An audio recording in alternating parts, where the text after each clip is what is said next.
In 1885, the rich Piton sisters made a choice that would shock even the most isolated mountain people. It happened deep in the Great Smoky Mountains, where the mist hung thick. Eleonora and Cassandra's father, Josiah, raised them to believe that their bloodline was pure because they were the heirs to a dying tobacco fortune. After he died, they became the guardians of the twisted Piton covenant, which said that people in the family couldn't marry anyone else. From 1895 to 1908, both sisters had children with their own father and brothers. These babies were born with deadly birth defects and were quietly buried behind their estate. When family members questioned this sacred duty, terrible murders started. Sheriff Brody Willard would find out that the mansion held secrets that were hard to believe. How did divine justification hide such evil?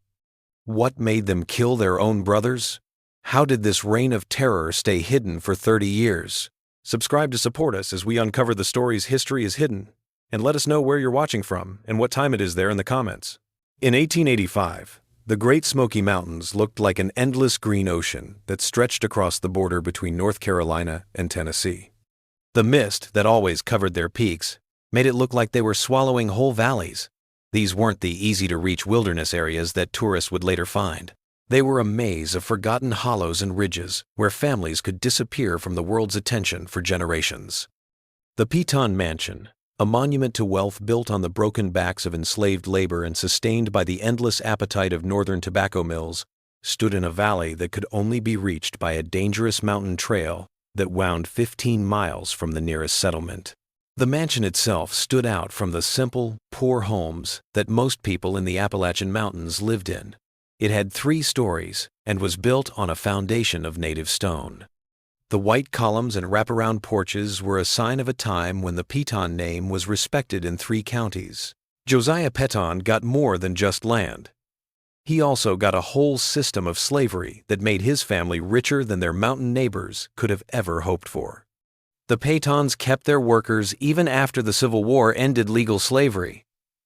They did this by keeping them in debt and isolated, which was almost as good as chains. The dozen or so families who stayed on the estate were tied to the land by debts that never seemed to go down, no matter how many seasons they worked in the tobacco fields or how much wood they brought down the mountain. For the few hundred people who lived in the nearby settlement of Millbrook Crossing, the Pitons were both a goal and a mystery. Local shopkeepers whispered about the big orders that came every 3 months.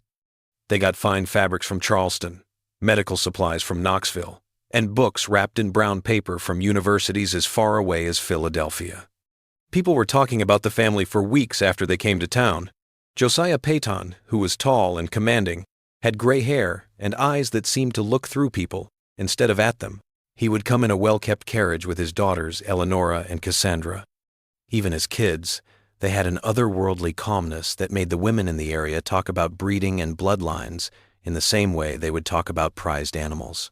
The townspeople were most struck by how isolated the family was.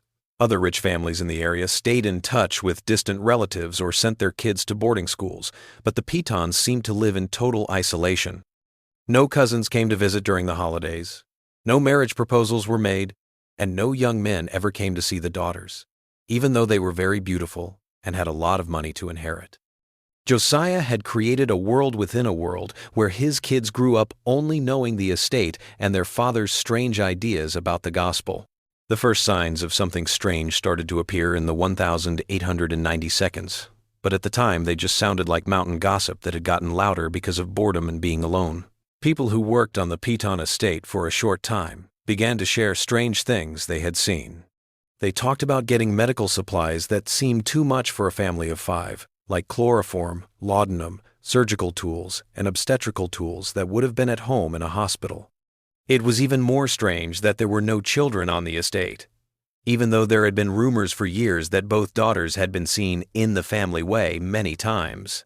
Workers also noticed the strange rhythm of life at the mansion. There would be times when it was completely quiet, and then there would be nights of frantic activity, with oil lamps burning in the cellar until dawn, the sound of digging from the family cemetery, and the smell of burning fabric and other materials that drifted down the mountain on some mornings, the screams that sometimes echoed through the valley in the middle of the night, were the most disturbing. The family said they were just wild cats, or the settling of old timbers, but no one who had actually heard them was satisfied with those explanations. By the end of the century, a pattern of tragedy had begun to form around the Peyton family, even though each event seemed reasonable enough on its own. Samuel Peyton, the youngest son, is said to have left the valley in 1906 after a fight with his father. He took only the clothes on his back and left no forwarding address. In 1909, Benjamin Peyton, the older son, died in what was officially called a hunting accident. However, several workers privately said that Benjamin had been seen arguing with his sisters the morning of his death about his plans to marry a woman from Millbrook Crossing. These deaths, as sad as they were, weren't all that unusual. In a place where young men often went to look for work or died in the mountains, the family's response to the Peyton tragedies set them apart from others. Mountain families usually mourned in public and relied on their communities for support, but the Peytons reacted to each loss with a strange calmness that came close to indifference. Eleonora and Cassandra, who are now in their 32s and the only living heirs to the family fortune, seemed to become more at peace with each death, as if a great weight had been taken off their shoulders. When they did leave their valley, they did so with the quiet satisfaction of women who had done something sacred that others could never understand. Their rare visits to town became even less frequent. Sheriff Brody Willard first met the Peyton sisters in the spring of 1910. At the time, he had no reason to think they were up to anything more than the strange behavior that seemed to affect many of the area's wealthy, isolated families. Willard was 57 years old and methodical. He had spent almost 30 years figuring out the complicated social hierarchies and unwritten rules that governed law enforcement in the mountains. Willard knew that good policing in Appalachia needed patience, discretion, and a deep understanding of the people he served. This was different from the federal marshals who sometimes rode through the county looking for moonshiners or draft dodgers. The sheriff's first contact with the Peytons was not because of a crime report, but because of a legal dispute that should have been normal. A distant cousin of the family who lived in Knoxville hired a lawyer to fight some parts of the Peyton landholdings, saying that parts of the estate rightfully belonged to his branch of the family tree. The legal proceedings needed to be officially notified, and Willard, as county sheriff, was responsible for personally delivering the papers to the estate. What should have been a simple administrative task turned out to be the first step in uncovering one of the most terrible family secrets in American criminal history. The trip to the Peyton estate was hard, and it showed how well the family had kept themselves away from the outside world. Willard's horse carefully picked its way along a trail that hadn't been taken care of in years. It wound through thick forest where the canopy blocked so much sunlight that it felt like it was always twilight. The path crossed 3 different creek beds, each of which required careful navigation. It then steadily climbed into an area so remote that Willard began to understand how whole families could just disappear without anyone thinking to look for them. Willard was amazed by how grand and old the mansion looked when he finally saw it. People still respected the white columns, but when you looked closer, you could see that the paint was peeling, the gutters were sagging, and the windows hadn't been cleaned properly in years. The grounds, which had once been carefully cared for, now looked like they hadn't been cared for in a long time. This made it seem like the family either didn't have the money or the desire to keep up their ancestral home. What was even more disturbing was the complete lack of noise around the property. There were no sounds of animals, no voices of workers, and no signs of the busy activity that usually happens at even small mountain homes. It was against protocol for Eleonora Peyton to answer the door herself, which Willard thought was very important right away. Even when they were going through hard times, rich families usually hired servants to deal with people from outside the family. She was a pretty woman in her late 30s, with gray hair pulled back tightly and eyes that seemed to look him up and down in a single glance. She was polite but not very friendly, as if she were meeting with a tradesman instead of a county official. Cassandra showed up a few minutes later. She was quieter than her sister, who had been in the background the whole time and only spoke when asked directly.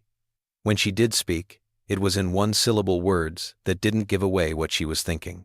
The sisters took the legal papers with a calmness that was almost indifference. Eleonora carefully read the papers while Cassandra watched from the shadows of the foyer. Neither woman seemed surprised or worried about the challenge to their property rights. When Willard tried to talk to them about how the lawsuit would affect their lives, Eleanor gave rehearsed answers that sounded rehearsed. She talked about their dead brother's affairs with the same detached precision she might have used to talk about the weather. Willard was most upset by what the sisters didn't say, not what they did say. When he said the names Samuel and Benjamin, neither woman reacted in the way he thought family members would when talking about relatives who had died recently. There was no softening of expression, no moment of sadness, and no sharing of happy memories. Instead, both sisters looked at him with the same cool look, as if his questions about their brothers were somehow wrong or not important. Willard finished his official duty at the Pitton estate that day and left, but he was very worried about what he had done. The sisters' picture of their family's recent tragedies was wrong in a way that he couldn't put into words. The ride back to town gave him hours to think about what had happened. By the time he got to work, he had made a decision that would take up the next 2 years of his life. He was going to quietly look into the Pitton family. He didn't have any proof of a crime, but 30 years of working in law enforcement had taught him to trust his gut when it told him someone was lying about something important. The investigation that followed was a masterclass in how to do police work slowly and carefully when you don't have a lot of money or good ways to talk to each other. Willard started by getting all the official documents he could find about the Pitton family, such as tax records, land deeds, census reports, and death certificates. This paper trail led to a family tree that seemed to get weaker and weaker with each new generation. The 1900 census said that 5 family members lived on the estate, but by 1910, only the 2 sisters were still there. No government file had a forwarding address for Samuel Pitton, who was supposed to have left in 1906. The family doctor who signed Benjamin's death certificate said that the cause of death was an accidental gunshot wound. However, the doctor died 2 years later, taking any first-hand knowledge of what happened with him to the grave. It was even more troubling to see the patterns that came out of more in-depth research. Willard found out that the Pitton family had hired a series of doctors over the years, and they never stayed with the same doctor for more than a few years at a time. It seemed like each doctor's service ended suddenly, often at the same time that the doctor decided to move to a different county or state. In the same way, at least 4 different lawyers had taken care of the family's legal matters since 1890. Each time, it seems, they were fired after only taking care of simple things like business correspondence or property taxes. The hardest thing for the sheriff to do was talk to people who used to work on the Pitton estate. These were people who lived on the fringes of mountain society, former slaves and their descendants, poor white families who were stuck in cycles of debt peonage, and seasonal workers who moved from farm to farm looking for work. Many of them couldn't read or write. Most didn't trust people in power. And all of them had learned from years of poverty to stay out of the spotlight. Willard spent months getting to know these possible witnesses, often going to cabins and sharecropper shacks in 3 different counties. The stories he finally got made life at the Pitton estate seemed both normal and very scary. Workers said they were hired to do certain things, like clearing land, fixing buildings, and harvesting tobacco, but they were never allowed to work near the main house after dark. They talked about a strict hierarchy in which the sisters had total control over every part of daily life. They gave orders through a small group of trusted intermediaries who had worked for the family for decades. The most worrying parts were the mentions of sounds and activities that workers were told they couldn't look into or talk about. Several former employees said they heard babies crying inside the mansion. These sounds would go on for days or weeks before stopping completely. Others said they were told to dig graves in the family cemetery for nighttime burials, and no workers were allowed to see the actual burial. Several people said they saw the sisters burning a lot of clothes and linens in the estate's furnace.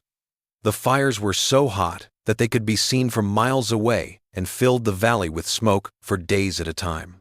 Willard's investigation had come to a halt by the winter of 1911, even though these reports were troubling. The testimony of the former workers was interesting, but it was mostly hearsay and wouldn't hold up in court.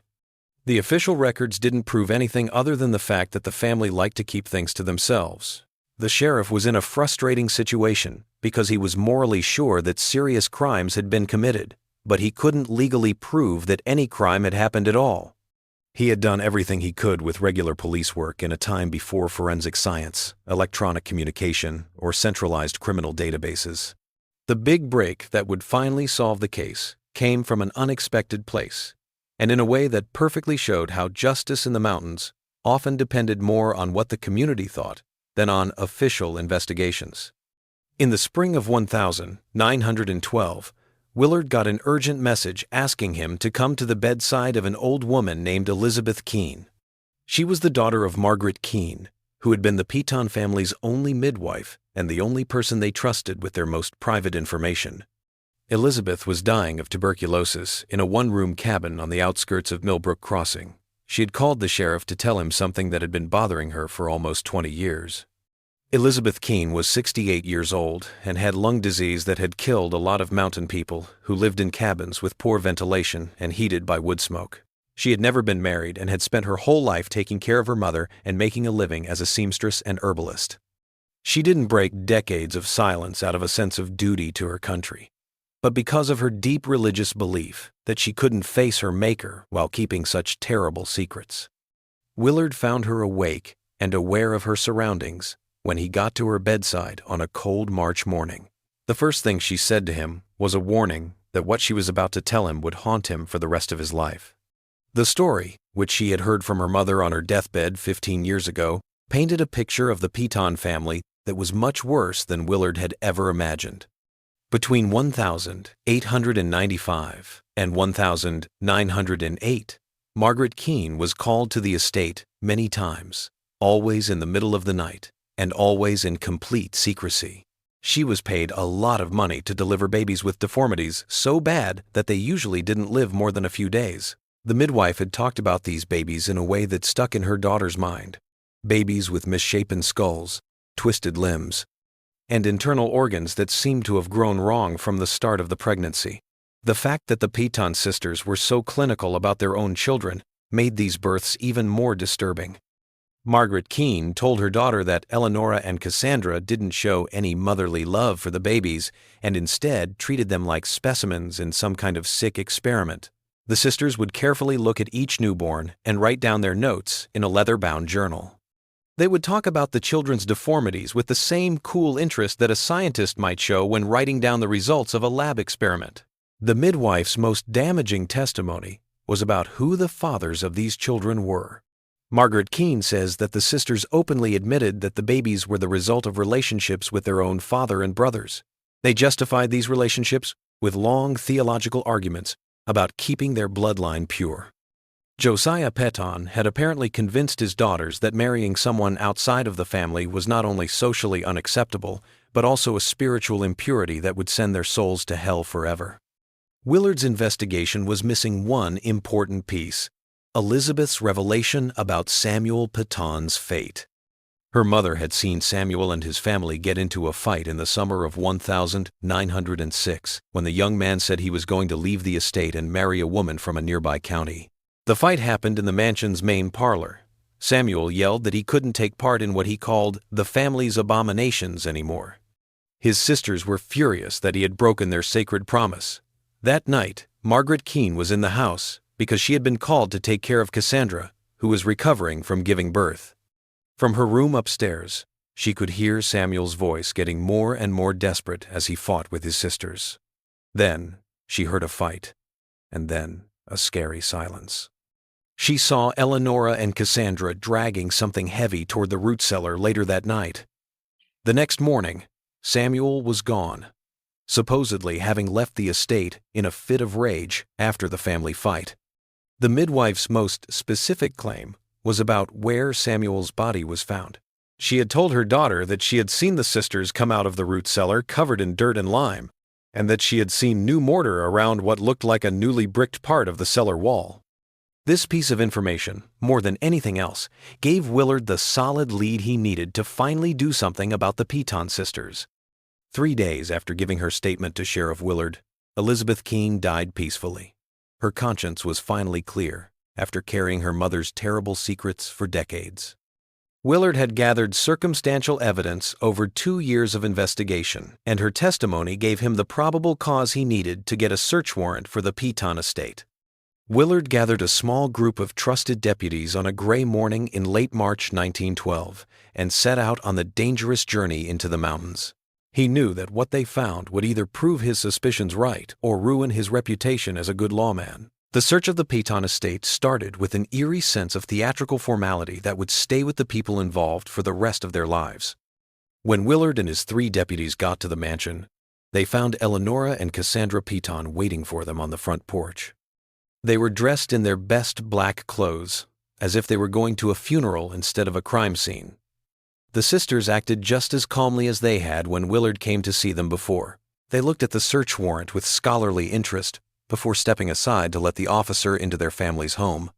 The search party was immediately struck by how oppressive the mansion's atmosphere of order and cleanliness was. Every piece of furniture was perfectly placed, every surface was perfectly clean, and every room was set up as if it were going to be inspected by important visitors. The house didn't feel like a family home. It felt more like a museum. There was none of the comfortable messiness that even the best-kept homes have. What was even more disturbing was the lack of personal photos, family portraits, or any other visual record of the Piton family that was said to be so important to their sense of identity. The first search of the mansion's main floors didn't turn up anything incriminating, but a few things made Willard even more sure that he was dealing with very disturbed people. The sisters' bedrooms were so bare that they looked like they belonged to monks. They only had the bare necessities and didn't show any signs of normal feminine interests or activities. It was even stranger to find a library with hundreds of books on everything from old religious texts to modern works on eugenics and racial theory, many of which were heavily marked up in what looked like Josiah Piton's unique handwriting. When Willard's examination showed that the underground storage area didn't match Keene's description perfectly, the investigation turned its attention to the root cellar. The cellar, which could be reached through a heavy wooden door behind the kitchen of the mansion, went much deeper into the ground than the building's foundation would suggest. One part of the stone wall, on the other hand, showed clear signs of recent masonry work, with mortar that was noticeably different in color and composition from the original construction. Even though the sisters calmly protested that the sealed area only had spoiled food supplies that had been walled off to keep the rest of the storage space clean, the decision was made to break through the newer part of the wall. When Willard's sledgehammer finally broke through the mortar, the smell that came out of the hidden room made their worst fears come true. There was a small, cramped space behind the wall that looked like it had been used as a prison cell. There were still iron shackles on the stone walls. The skeleton of Samuel Piton was found chained up in a sitting position against the far wall of this makeshift dungeon. His bones showed clear signs of violence, such as a broken skull that suggested he had been beaten to death instead of just left to starve. It was even worse to find primitive surgical tools lying around the room that looked like they had been used for some kind of rough medical testing. The state of the body suggested that Samuel had not died quickly, and the way the medical equipment was set up suggested that his sisters had used his captivity to perform procedures that had no therapeutic value. The search of the family cemetery was just as bad, but the emotional toll of these discoveries was even worse than the proof of Samuel's murder. Willard's team found 4 small, unmarked graves in a part of the cemetery that was overgrown after reading Margaret Keene's descriptions.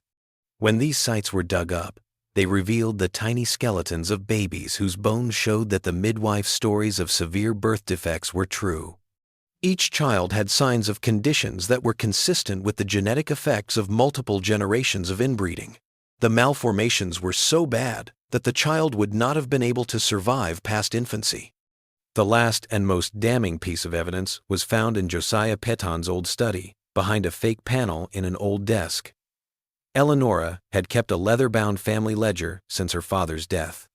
It was a detailed record of the family's crimes, written in a precise handwriting that showed no sign of moral wrongdoing. The journal described each incestuous relationship with clinical detachment, recorded the births and deaths of the malformed babies with scientific accuracy, and explained the religious reasons for Samuel and Benjamin's murders with the certainty of religious conviction. When Willard finally arrested Eleonora and Cassandra Piton on that March afternoon in 1912, both sisters stayed calm, as they had been during the whole search. Eleanora's only comment, as they were led away from the mansion that had kept their family's secrets for generations, was a quiet observation that their father would be proud of how loyal they were to his teachings.